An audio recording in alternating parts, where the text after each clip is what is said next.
Você conseguiu encontrar alguma diferença entre a Trindade católica e a Trindade adventista? Como nós vimos no vídeo anterior do nosso seminário, Israel Antiga e Moderna, não existe praticamente grandes diferenças nas duas trindades, porque ambas creem na existência de três pessoas que são coiguais, que são coeternas, que são onipresentes, oniscientes e onipotentes, e que essas três pessoas são Pai, Filho e Espírito Santo, e que as três são, então, uma sociedade aí que compõe um único Deus, poderíamos dizer assim, né? Mas vamos seguir aí o nosso seminário para ver mais alguns detalhes importantes a respeito disso. Uma pergunta que incomoda muitas pessoas e que muitas pessoas não têm aí, poderíamos dizer assim, condições de se desvencilhar dessa grande dúvida, é essa daí, ó. Mas os textos de Ellen White sobre Mateus 28, 19. Essa é a grande pergunta de muitos, né? Segundo alguns trinitários, existem aproximadamente 160 citações, incluindo compilações da irmã White a Mateus 28, 19. Então, nós vamos ver aí alguns exemplos, né, disso. Esse texto aí diz o seguinte, olha: os compromissos que assumimos no ato do batismo são assaz compreensivos. Em nome do Pai, do Filho e do Espírito Santo, fomos sepultados com Cristo na semelhança de sua morte, e com ele ressuscitamos na de sua ressurreição, a fim de andarmos em novidade de vida. Nossa vida está vinculada à de Cristo, e o crente deve lembrar-se de que daí por diante está consagrado a Deus, a Cristo e ao Espírito Santo.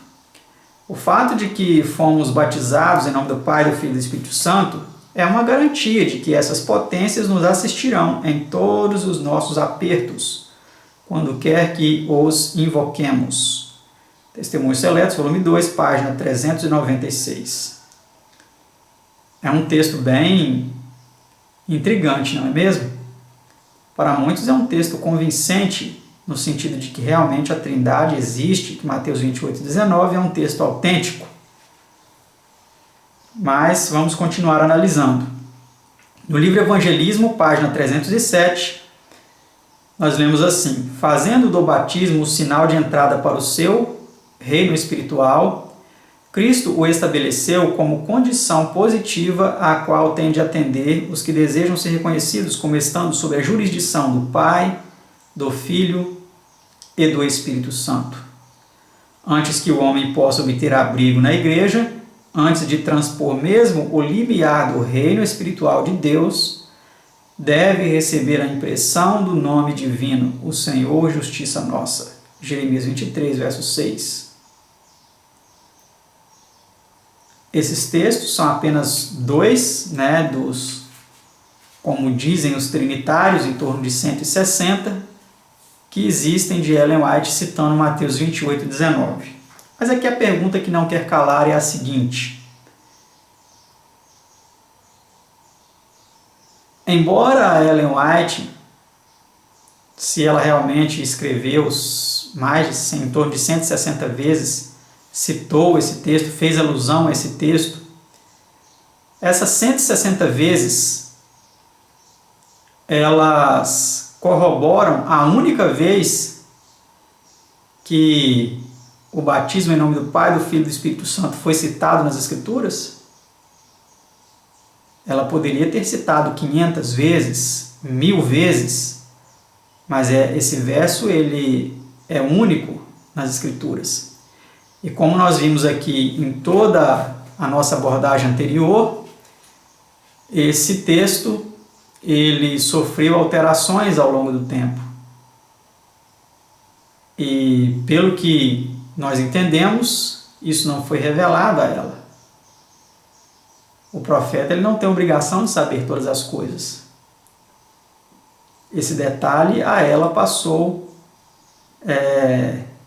oculto. Mas vamos continuar analisando. Ellen G. White cita textos como o batismo em nome de Jesus apenas. Então aqui é uma questão importante, né? Ela cita também o batismo com o nome de Jesus apenas, e não somente Mateus 28, 19. Vamos ver alguns exemplos. Depois da maravilhosa manifestação do Espírito Santo no dia de Pentecostes, Pedro exortou o povo a arrepender-se e batizar-se em nome de Cristo, para a remissão de seus pecados. E disse ele: E recebereis o dom do Espírito Santo, porque a promessa vos diz respeito a vós, a vossos filhos e a todos os que estão longe, a todos quantos Deus nosso Senhor chamar. Atos 2, 38 e 39, o grande conflito, página 11. Então, meus amados, Ellen White também citou, né, o batismo em nome de Jesus apenas. Teria ela fechado questão que o batismo obrigatoriamente precisa ser em nome do Pai, do Filho e do Espírito Santo? Vamos entender um pouco melhor através desse verso aí. A comissão do Evangelho é a carta magna missionária do Reino de Cristo. Os discípulos deviam trabalhar fervorosamente pelas pessoas, estendendo a todos o convite de misericórdia. Não deviam esperar que o povo viesse a eles, deviam eles ir ao povo com a mensagem. Deviam os discípulos levar avante sua obra no nome de Cristo. Olha que interessante, meus amados. Cada uma de suas palavras e cada ato devia atrair atenção sobre seu nome. Nome de quem? De Cristo, como possuindo esse poder vivificante pelo qual os pecadores podem ser salvos. Sua fé devia centralizar-se naquele que é a fonte de misericórdia e poder. Em seu nome deviam apresentar suas petições ao Pai e receberiam a resposta. Deviam batizar no nome do Pai, do Filho e do Espírito Santo. Agora olha que controvérsia interessante, né? O nome de Cristo devia ser a senha, a insígnia, o laço de união, a autoridade para sua norma de prosseguimento e a fonte de seu sucesso. Nada devia ser reconhecido em seu reino que não trouxesse seu nome e inscrição. Atos dos Apóstolos, página 15. Tá, meus amados, esse texto é realmente um texto intrigante, né? Porque em vários momentos aqui nós vemos ela citando que tudo deveria ser no nome de Cristo. A missão dos discípulos deveria ser em nome de Cristo, né? O nome dele deveria ser considerado um poder vivificante pelo qual os pecadores poderiam ser salvos, né? Em seu nome eles deveriam apresentar suas orações ao Pai, né? E aqui no meio, uma única vez aparece que eles deviam batizar em nome do Pai, do Filho e do Espírito Santo, mas logo em seguida ela fala: o nome de Cristo devia ser a senha, a insígnia, o laço de união, a autoridade para sua norma de prosseguimento e a fonte de seu sucesso. Nada devia ser reconhecido em seu reino que não trouxesse seu nome e inscrição. Parece que é uma contradição aí, né? Fica meio nebuloso. É em nome de Jesus, é em nome do Pai, do Filho e do Espírito Santo. O fato é que é o seguinte, meus amados. Se nós percebemos que alguns versos, como 1 João 5, 7, 8 e Mateus 28, 19, foram alvo aí de manipulação, né, dos tradutores, o que poderíamos esperar dos escritos de Ellen White? Com certeza existe manipulações nos escritos dela. Será que aqui não foi introduzida? Eu estou colocando em dúvida, mas pode ser que foi ela realmente que escreveu, mas pode ser também aqui uma introdução, uma manipulação de seus escritos, né? Então, o mais importante para nós é ficarmos com as escrituras. A própria senhora White, ela deixou claro que devemos ficar com as escrituras, né?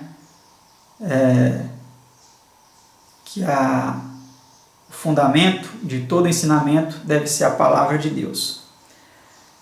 Vamos aqui para essa outra pergunta. O fato de Ellen White citar Mateus 28, 19 prova que ele é verdadeiro? Essa é uma pergunta importante, porque se ela realmente citou muitas vezes, isso traz certa convicção a muitas mentes. Mas o fato dela ter feito isso é uma demonstração inequívoca de que esse texto é autêntico, é verdadeiro. Vamos ver o que ela fala, né? Aqui com relação aos seus escritos e à palavra de Deus. Se os testemunhos não falarem de acordo com a palavra de Deus, rejeitai-os. Cristo e Belial não se unem. Testemunhos Seletos, volume 2, página 302.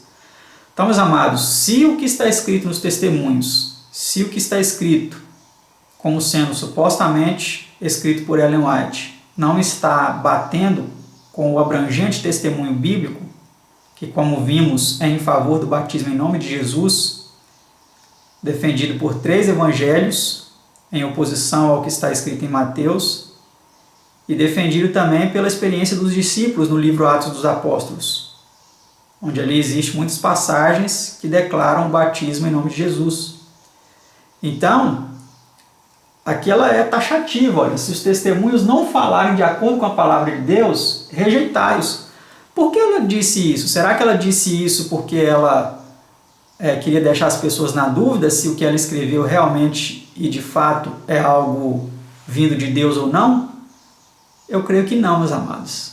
Eu creio que talvez ela escreveu isso daí até porque ela sabia que poderia os seus escritos, os seus testemunhos serem manipulados. E as pessoas corriam o risco de acreditar numa mentira, porque supostamente a irmã White disse alguma coisa. Tá certo? Então ela sempre enfatizou que a Bíblia deveria ter a supremacia. Vamos para esse outro texto importante. É necessário que nossa unidade hoje seja de caráter tal que resista à prova. Temos muitas lições para aprender e muitíssimas para desaprender. Tão somente a irmã White é infalível. É isso que está escrito aqui? Não, não é isso. Tão somente Deus e o céu são infalíveis. Ela nunca quis assumir para si infalibilidade, tá bom? Quem acha que nunca terá de abandonar uma opinião formada e nunca terá ocasião de mudar de critério, será decepcionado. Tem muitas pessoas que estão batendo o pé, né? Não, a verdade é essa, pronto, acabou. Não vem aqui me mostrar nada contrário que a igreja está ensinando, que a igreja está pregando, que eu não aceito. Essas pessoas vão passar por uma decepção muito grande, meus amados. Se você é um desses, eu peço que você reflita. Vou repetir a frase dela. Quem acha que nunca terá de abandonar uma opinião formada e nunca terá ocasião de mudar de critério, será decepcionado. Enquanto nos apegarmos obstinadamente às nossas próprias ideias e opiniões, não poderemos ter a unidade pela qual Cristo orou. Testemunhos para Ministros, página 30. Vamos para mais um importante texto com relação a isso. Vamos dar valor a mais de 160, ou em torno de 160 citações de Ellen White a Mateus 28:19, ou vamos ficar com o peso da evidência do testemunho bíblico em favor do batismo em nome de Jesus? Olha aí o que ela nos orienta. Obtende provas da Bíblia. No trabalho público, não torneis proeminente, nem citeis o que a irmã White tem escrito como autoridade para apoiar vossas posições. Fazer isso não aumentará a fé nos testemunhos. Apresentai vossas provas claras e simples da palavra de Deus. Assim diz o Senhor, é o mais forte testemunho que podeis apresentar ao povo. Que ninguém seja instruído a olhar para a irmã White, e sim ao poderoso Deus que dá instruções à irmã White. Carta 11, 1894, Mensagens Escolhidas, volume 3, página 29 a 30. Então, meus amados, ela nunca quis que os seus escritos tivessem a supremacia, fossem fundamentos de crença para ninguém. Aqui ela afirma claramente que no trabalho público, na abordagem pública com as pessoas, os obreiros não deveriam usar os seus escritos para fundamentar nenhuma doutrina, para fundamentar nenhum ensinamento. E ela é taxativa com relação àquelas pessoas que exaltam muito a ela e a seus escritos em detrimento aí de Deus e da sua palavra, né? E ela diz, ó, que ninguém seja instruído para olhar para a irmã White, e sim ao poderoso Deus, que dá instruções à irmã White. Tá certo, meus amados? Então vamos parar de usar Ellen White aí para fundamentar a doutrina a respeito da divindade. Vamos parar com isso. Vamos à Bíblia. Deus se revelou nas Sagradas Escrituras. Tá certo? Deus se revelou nas Sagradas Escrituras. Os escritos de Ellen White são um suplemento de estudos para nós. Ela foi inspirada por Deus? Creio que foi. Mas os seus escritos sofreram manipulação de algumas pessoas. Tenho percebido claramente, comparando muitos textos que ela escreveu, antigos e modernos, tenho percebido que muitos textos sofreram e têm sofrido alterações, más traduções e assim por diante. Então vamos nos concentrar em defender a verdade usando as Escrituras. E é isso que ela fala com relação ao último povo de Deus que viverá nessa terra. Olha que texto importante que ela diz. Ó. Mas Deus terá sobre a terra um povo que mantenha a Bíblia e a Bíblia só, como norma de todas as doutrinas e base de todas as reformas.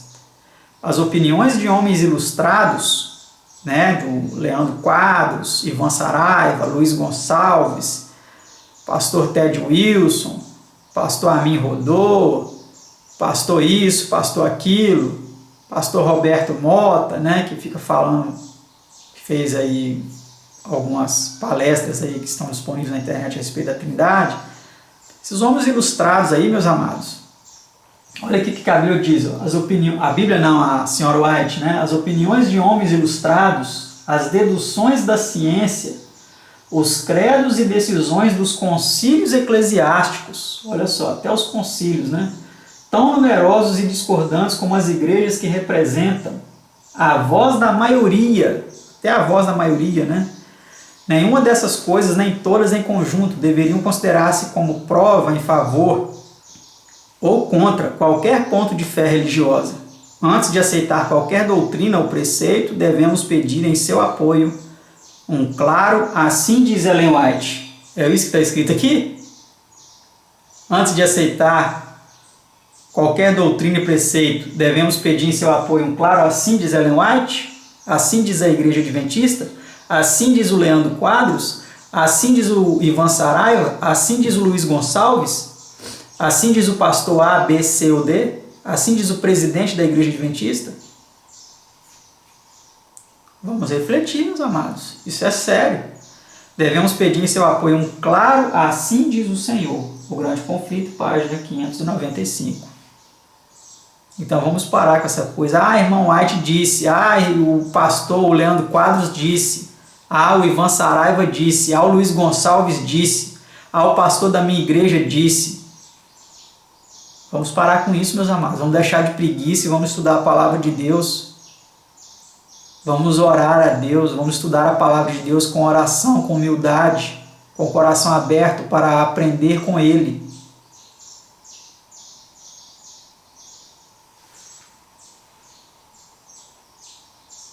Nós vamos encerrar por aqui, né?